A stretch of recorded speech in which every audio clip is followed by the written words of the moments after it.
Every day another door closes, but a new one opens again.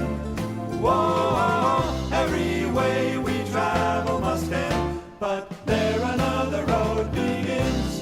Whatever you seem. So what we've been doing this series of classes is sort of following the pattern of that exercise I had you do when we walked through the building, looking at the figure from a distance.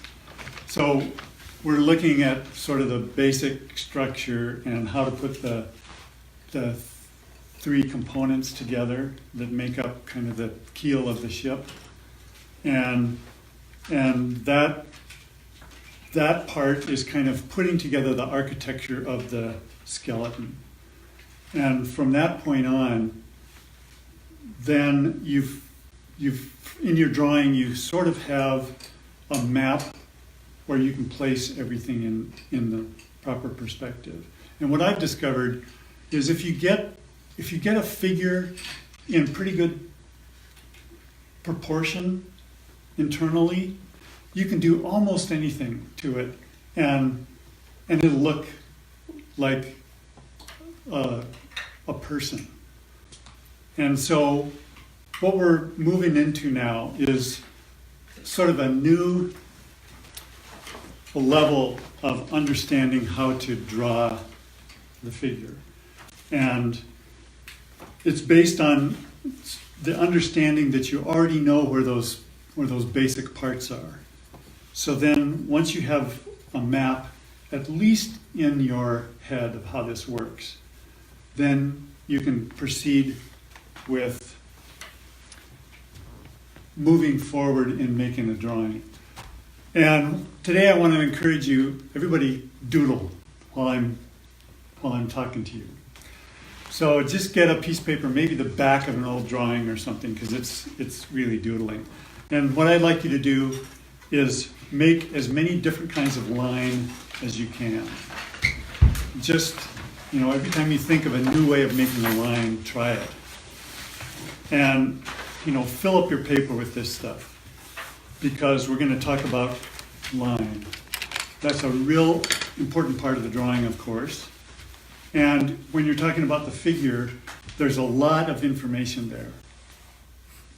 I've talked about this before, that the attitude of the figure carries a lot of meaning just in itself. So when you have your little stick figure and you give it a certain attitude in between the parts, it carries a kind of a story with it. Just that much carries a story. And if you change it, the story changes. So what we're doing is starting with that understanding and then moving on toward making a more expressive output. So I talked last time about the fractals in the body and how the shapes of the small parts repeat the shapes of the larger parts. And that carries on throughout the whole figure. And I talked about the beautiful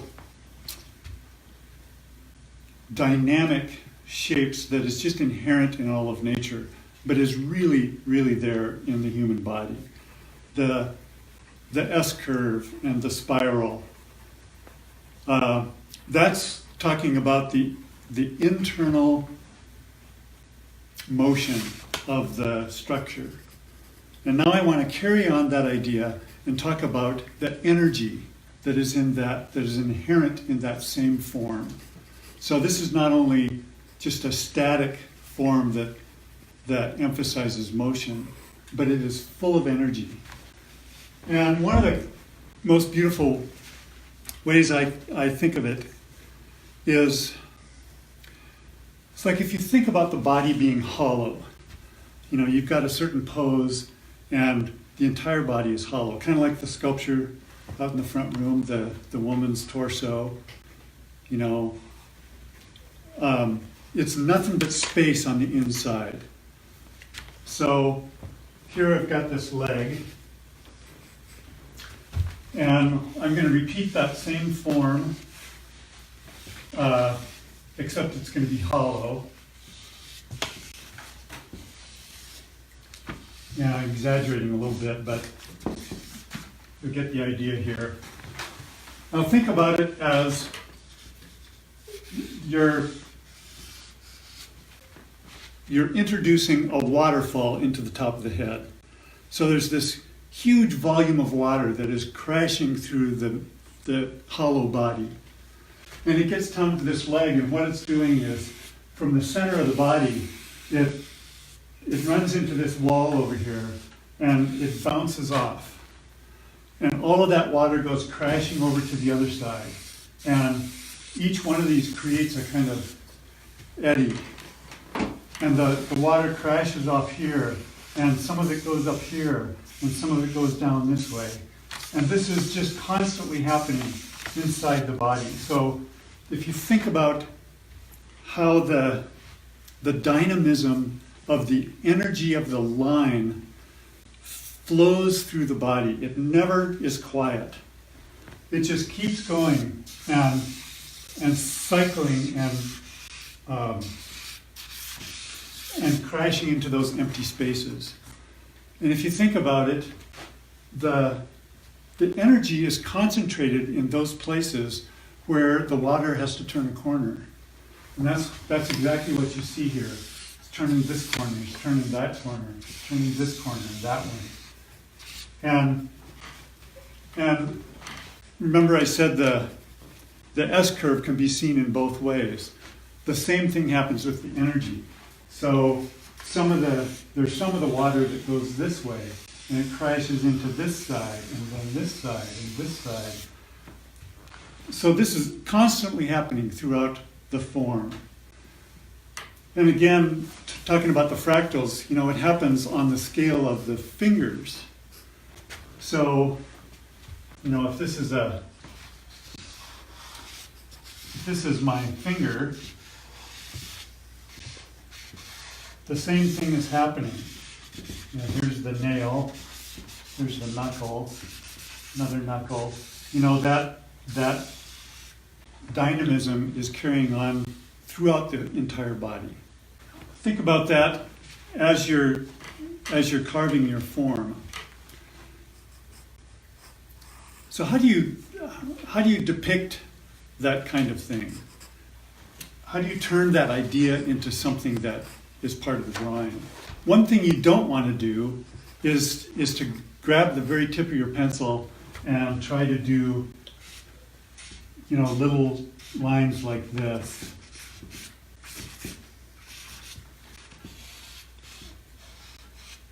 Because just think about this, the drawing is a recording of every notion you have. A lot of people, when they're beginning to draw, they just carve a little tiny line, and then they carve another little tiny line. It's kind of like, oh, I'm so afraid of making a mistake that if I screw this line up, it's only going to be that long. And so to me, that's sort of like having your sword fight like this. Okay, I don't want to make any mistakes. And that's always going to be apparent in the drawing that you end up with. Every notion is going to end up in the drawing. And that's why it's so important to use your body, to loosen up, so that you're ready to say, avast, matey! I'm going to split you from stem to stern, and make a really commit yourself to the line you make, so that when somebody looks at what you've done, it doesn't look timid. It looks like you did this on purpose. And the more confidence and bravado you have, the more you're going to be able to get away with mistakes. So while you can never get away with that kind of putting together a drawing, it's never going to feel like like you really intended to do this. But if you draw quickly and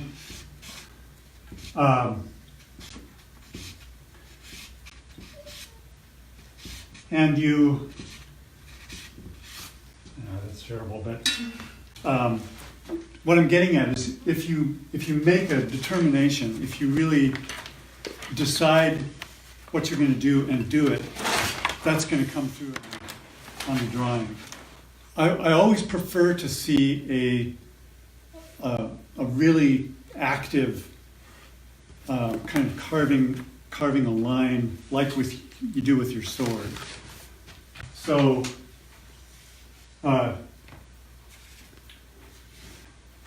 think about where that line is going to go and just do it really quickly.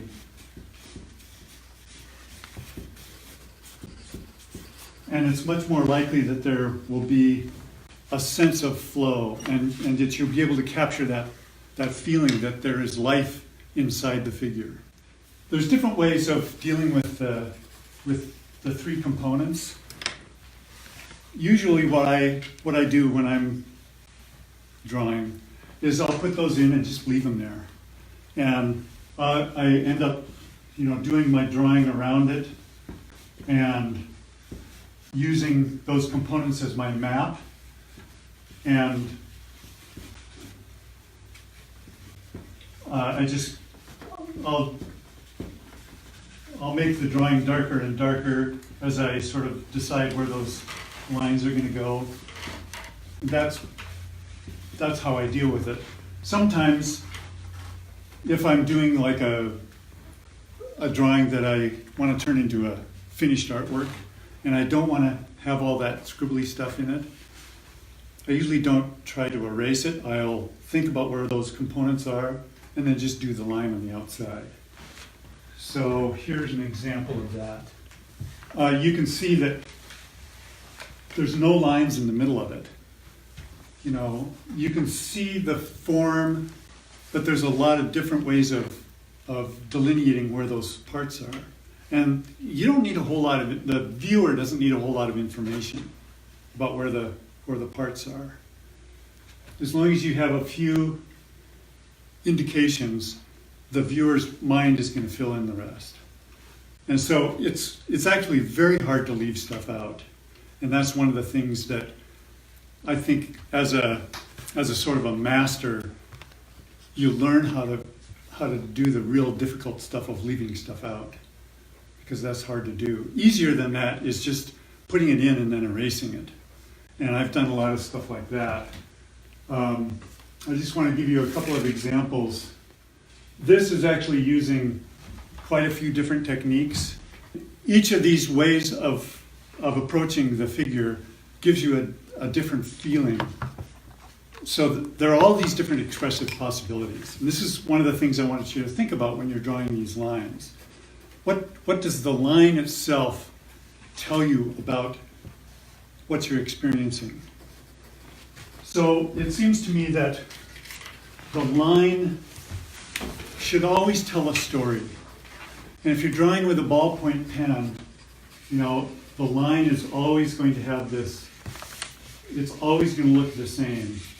I actually worked with an artist for about a year who never drew with anything except a ballpoint pen. And it was really interesting to see how he finally developed a kind of a language to use that instrument. But I think it's, mostly good for writing. It's not really that great for drawing. And the reason is because I really think that the line itself has to tell a story. So,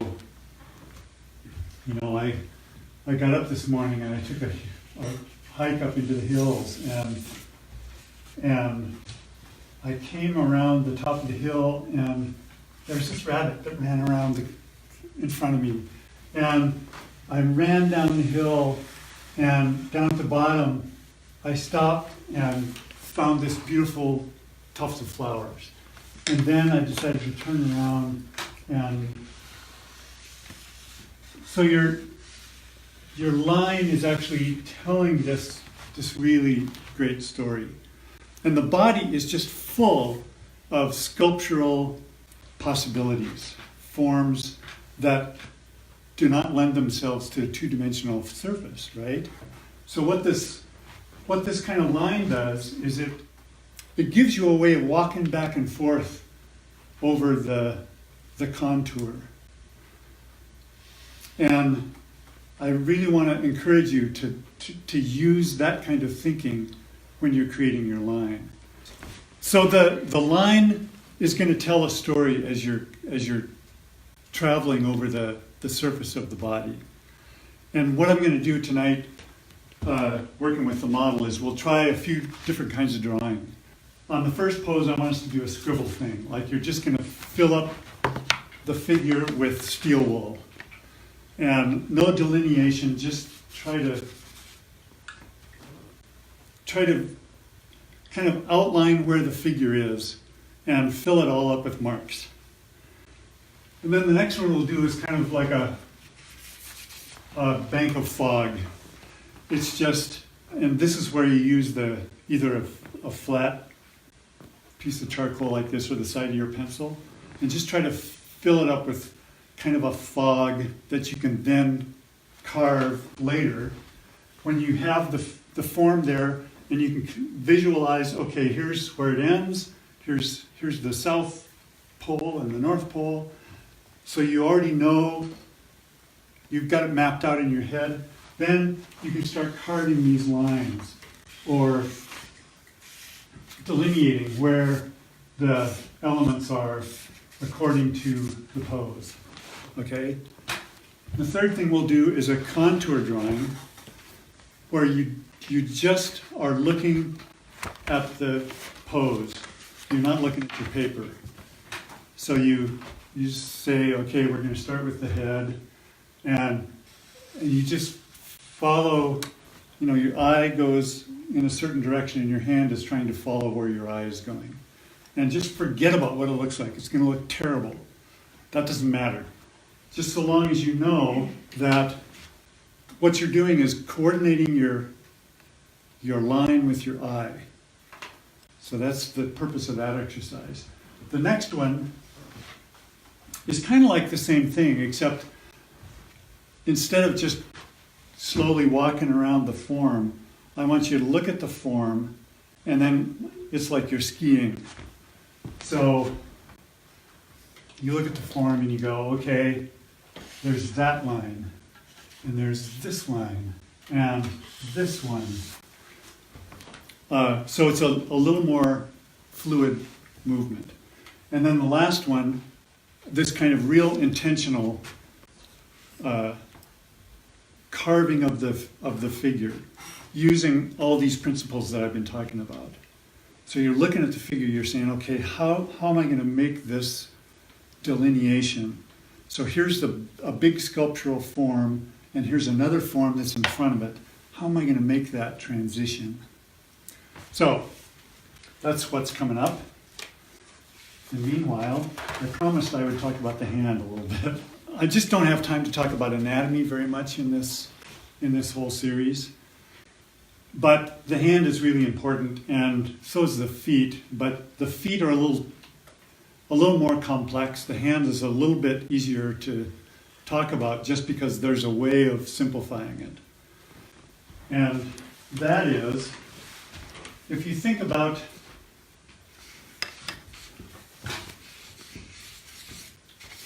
here's the wrist, and the hand is like this.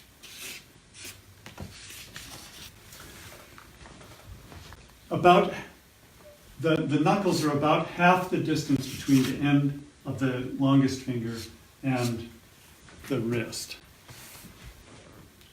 And what happens is these fingers radiate out from the center of that wrist. Okay? So they are kind of arrayed like this. And as soon as there's any kind of movement, then this whole thing starts to fall apart. But at least you know how the thing is structured. So halfway there's this curve, and then each of the phalanges is going to follow the curve, and the outside of the fingers is going to follow that curve. And of course, the thumb doesn't follow that pattern. What I try to do when I'm drawing a figure is to not separate the fingers. So when I get to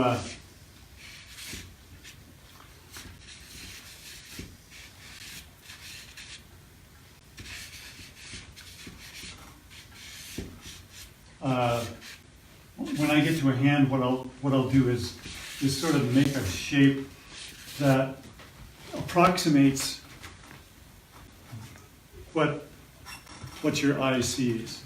So I don't want to delineate those fingers unless there's a reason, like this guy's pointing, okay? So all of this just becomes a big shape. What's the proportional size of the hand?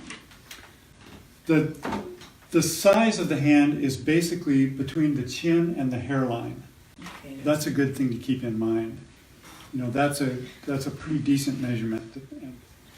The foot is usually about the same distance as the length of the head. And when you get beyond that, you get into 2/3 of such and such is slightly longer than this part, and it kind of falls apart then. I wanted to point out a little bit about this one. This is sort of a combination of a lot of different ways of using that line. So you can see that like right here is a really heavy place where it feels like what I was doing was traveling that whole distance from the front to the back. You know, my instrument was going toward your eye rather than just straight up and down the contour.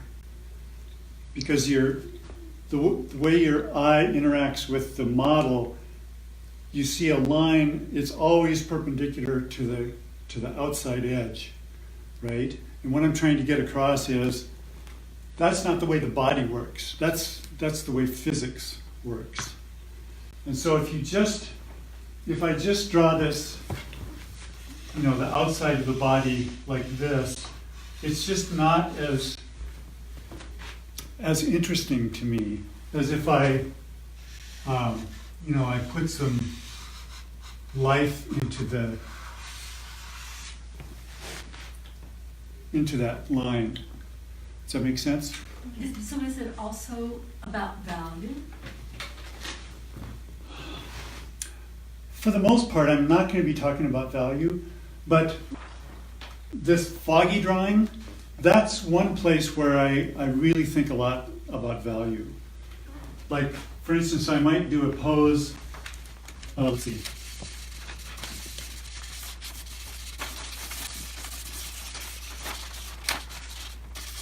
So I might do a pose that's about shadows, and it ends up, I end up drawing the shadow parts of the figure and sort of forgetting about where the light is, and that can be a real powerful statement because you can put a lot of attention into how this form is carved out of the darkness, kind of. And one thing I want to point out is, if you're doing a foggy drawing, it doesn't really matter where the fog goes. You can decide later, okay, I'm going to carve this calf out of that space. And that gives it a kind of definition that wasn't there before I put the line there. And after I put the line there, it doesn't matter where the fog is, right? So there's a ton of stuff you can do with value. It can become a really expressive part of what you're doing. And the drawing may end up being no lines at all. It could be just almost nothing but value. And because I got other things to talk about, I'm just not going to go there. So there's a way in which I want to make every possibility, like you've done all these lines on your paper, you should be able to collect those like spices and use every single one of them sometimes. So at some point, I'm doing a drawing here, and I just want this to disappear until later on. So that's kind of what that's how this one was done. So like when I'm drawing this leg, my pencil is carving that line, but it's not touching the paper. It doesn't come back, it doesn't land until later on. So all of that becomes part of my expressive au vue. These are all the spices that I use to make the drawing come alive. And of course, the whole point is not to be some kind of virtuoso. The whole point is to be expressive. And all of this stuff is just going to the service of making an expressive statement.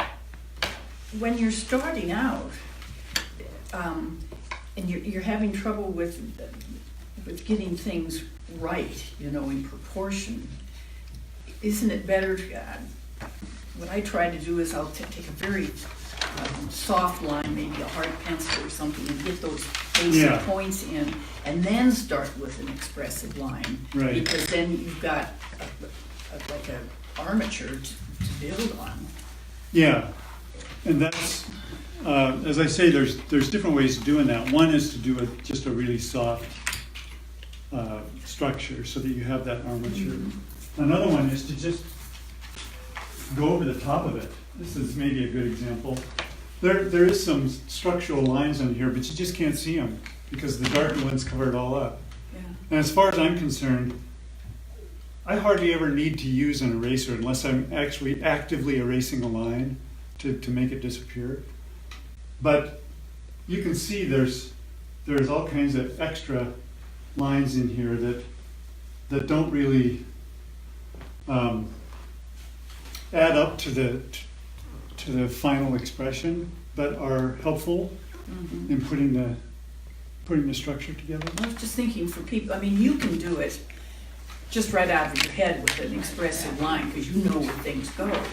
But when you're struggling in the beginning, that line can sometimes just go all over the place and you end up with nothing. It's better to have some kind of structure. And then if at some point you decide you're looking at this with all the funny structural lines in it and you don't like them, then just take them out, just erase them.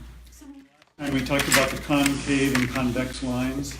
Here's a drawing that's really nothing but scribbles, but right here you can see this convex line.